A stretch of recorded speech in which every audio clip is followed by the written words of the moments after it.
Hi guys, இனி நம்ம movie ரிவ்யூவில் எங்கள் தங்கம் படத்தோடைய ரிவ்யூ தான் பார்க்க போகிறோம். இந்த படம் இப்போ தேட்டர்ஸில் அவைலபிளாக இருக்குது. மறக்காம செக் பண்ணி பாருங்கள். இந்த படம் ஒரு அதிரடி ஆக்ஷன் மூவியாக வந்திருக்கு. சமந்தா இந்த படத்தில் கதாநாயகியாக நடிச்சிருக்காங்க. இப்போ இந்த படத்தோடைய கதையை பார்த்துடலாம். படத்துடைய ஹீரோயினி சமந்தா லவ் மேரேஜ் பண்ணிட்டு அவங்களுடைய ஹஸ்பண்டு கூட தனியாக வாழ்கிறாங்க. அதுக்கப்புறம் சமந்தாவுடைய ஹஸ்பண்ட் அவங்க தன்னுடைய ஃபேமிலியை பார்க்கணுன்னு சொல்லிட்டு சமந்தாவை தன்னுடைய வீட்டுக்கு கூப்பிட்டு வந்துடுறாங்க. அங்கே பார்த்தா பயங்கர ஸ்ட்ரிக்டாக இருக்காங்க. சமந்தாவை கொஞ்சம் கூட சேர்த்திக்கவே மாட்டேங்கிறாங்க. உடனே சமந்தா தன்னுடைய கணவருக்கு பிடிச்ச மாதிரி பெண்ணாக மாறணும்னு சொல்லிட்டு அங்கே ஒரு சில விஷயமெல்லாம் பண்ணிகிட்ருக்காங்க. இதற்கிடையில் வில்லன் டீம் சமந்தாவை தேடிட்டுருக்கு. ஒரு கட்டத்தில் வில்லன் டீம் சமந்தா இருக்கிற இடத்த கண்டுபிடிச்சிட்றாங்க. உடனே அங்கேருந்து வில்லன் கிளம்பி வர்றான், எப்படியாவது சமந்தாவை பழிக்கு பழி வாங்கணும்ட்டு.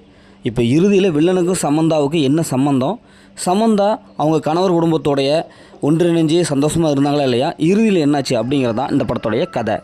இந்த படத்துடைய மிகப்பெரிய பாசிட்டிவ்னு பார்த்தாவே சமந்தா அவங்களுடைய ஆக்டிங் தான். அவங்களுடைய கேரக்டர் நல்லா சிறப்பாக எழுதி எடுத்திருக்காங்க. குறிப்பாக சமந்தாவுடைய அந்த ஃபைட் சீக்வன்ஸ்லாம் நல்லா பயங்கரமாக வந்திருக்கு. சரியான ஒரு ஃபைட் சீக்வன்ஸே இருக்குது.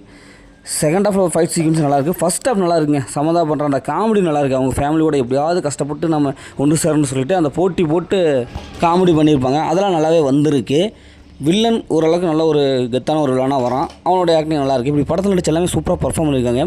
படத்தோட இன்னொரு ஹீரோ யாருன்னா சந்தோஷ் நாராயணன். அவங்களோட பிஜிஎம் தான், அவங்களுடைய பிஜிஎம் நல்லாவே இருக்குது. அதேமாதிரி சினிமாட்டோகிராஃபி சூப்பரான ஒரு சிலாப்டாக கொடுத்துருக்காங்க. இந்த படத்தோட மைனஸ்ன்னு பார்த்தாவே செகண்ட் ஹாப்புங்க. ஏன்னா அந்தளவுக்கு இல்லை, ட்விஸ்ட்னிங்களா அந்தளவுக்கு இல்லை. கெஸ் பண்ணுற மாதிரி காட்சிகள் தான் இருக்குது. அடுத்தடுத்து இதுதான் நடக்கும் அப்படின்னு சொல்லிட்டு நம்ம ஈஸியாக கெஸ் பண்ணிடலாம். அந்தளவுக்கு தான் ஸ்க்ரீன் பிளே இருக்குது. ஃபஸ்ட் ஹாப் நல்லா காமெடி கலாட்டாவாக போன படம் செகண்ட் ஹாப்பில் அப்படியே உல்ட்டாவாக மாறிடுச்சு. ஏன்னா வழக்கமான சீனாக மாறிடுச்சு. லாஜிக்கே சுத்தமாக இல்லை. இன்னும் கொஞ்சம் ட்விஸ்ட்லாம் கொடுத்து செகண்ட் ஹாப் மட்டும் இன்னும் கொஞ்சம் நல்லா எடுத்துருந்தாங்க படம் வந்து வேறு லெவலில் வந்திருக்கும். பொதுவாக சமந்தாவுக்காக பார்க்கலாம்ப்பா அப்படிங்கிற மாதிரி தான் இருக்குது. படத்தில் அந்த மாதிரி சீன்ஸில் எதுவும் இல்லை, ஃபேமிலியோட பார்க்கலாம். மொத்தம் இப்படி சூப்பராக சொல்லுவாங்கன்னா இந்த படம் ஒரு ஒர்த்தான மூவி தான். ஓகே, இதே மாதிரி அடுத்த ஒரு புதிய மூவி ரிவ்யூவில் சந்திப்போம்.